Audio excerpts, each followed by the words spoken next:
বলছি good morning গো সবাইকে। চলো, সুপ্রভাত। চলো আজকে তোমাদেরকে সাই মন্দির নিয়ে যাচ্ছি। এটা দিল্লিতে লোদি রোডে আছে, বিনোবাপুরি লাজপত নগর থেকে বাস 20 মিনিটের রাস্তা, বুঝেছো?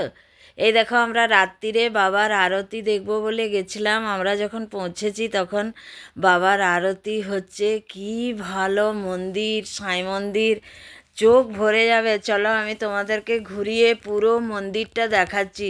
এই যে মন্দিরের সিঁড়ি দিয়ে, আহা, সাই মন্দিরে গেলে যেন মন ভরে যায়। যেন আমি যেখানেই যাই আগে বাবার সঙ্গে দর্শন করতে যাই। এই দেখো সাই মন্দিরে পুরো একদম সাজানো মন্দির, কি ভালো। যারা দিল্লিতে আছো, যারা জানো না কি কোথায় সাই মন্দির আছে, বলে দিচ্ছি, লোদি রোডে আছে এটা। আর লাজপত নগর থেকে বাস 20 মিনিটের রাস্তা।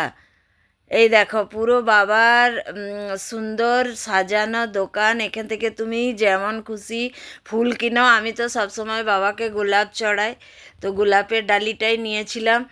যার যেটা খুশি, এখানে গাঁদা ফুল, গোলাপ ফুল, রজনীগন্ধা, নানা রকম 10-12 রকমের ফুল সাজানো আছে। কি মনোরম জায়গা। এই দেখো, এই যে বাবার মন্দির, এই যে বাবা বসে আছেন।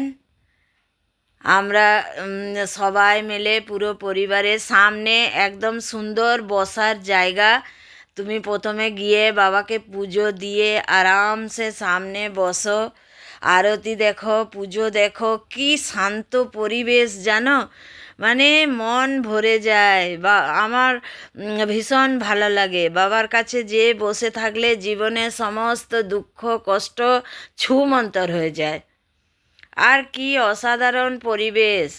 আর দিল্লিতে একটা জিনিস দেখলাম, প্রত্যেকটা, আমরা গুরুদ্বারা গেলাম, সাই মন্দির গেলাম, কালকাজির মন্দির, সব জায়গাতে স্পিড অফ সাইলেন্ট। একটি কেউ কথা বলে না, কচর কচর নেই, কোনো বক বক নেই। তুমি নিজে যাও, পুরোহিত মশাই তোমাকে সুন্দরভাবে পুজো দেবে। খুব মানুষের ডিসিপ্লিন। হ্যাঁ দেখো, বেকার বেকার গাদা গাদা ভিডিও আসছে, দিল্লিতে পলিউশনের লোক মরে যাচ্ছে, এই হচ্ছে ওই হচ্ছে, এসব কিচ্ছু না, বাজে কথা জানো।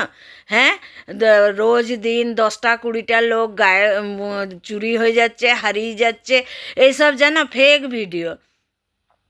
আর ওখানে মানুষের কি ডিসিপ্লিন গো জানো, মন্দিরে কোনো ঠেলাঠেলি নাই, মারামারি নাই, চেঁচামেচি নাই, সুন্দর সব লাইন দিয়ে যাচ্ছে, পুজো দিচ্ছে। আর সামনে পুরো কালীন বিছানো আছে, তুমি বাবার দিকে চেয়ে চুপচাপ হাত জোড় করে বসে থাকো। আহা, কি যে শান্তি না। এই দিল্লি সম্বন্ধে জানো উল্টা পাল্টা কত লোক দেখে, লোকে কত ভয় পায় যে দিল্লি বোধহয় কত খারাপ। না গো, খুব সুন্দর। আমরা মন্দিরে গেলাম, রাতে আরতি দেখলাম সবাই মিলে, কি যে ভালো লাগছিল, তোমাদের কি বলবো। যদি একবার দিল্লি যাও তো একবার বাবার সঙ্গে দর্শন করতে যাবে সবাই। কি ভালো জায়গা গো। লোদি রোডে বললেই, সাই মন্দির বললেই তোমাকে পৌঁছে দেবে। ওম সাইরাম।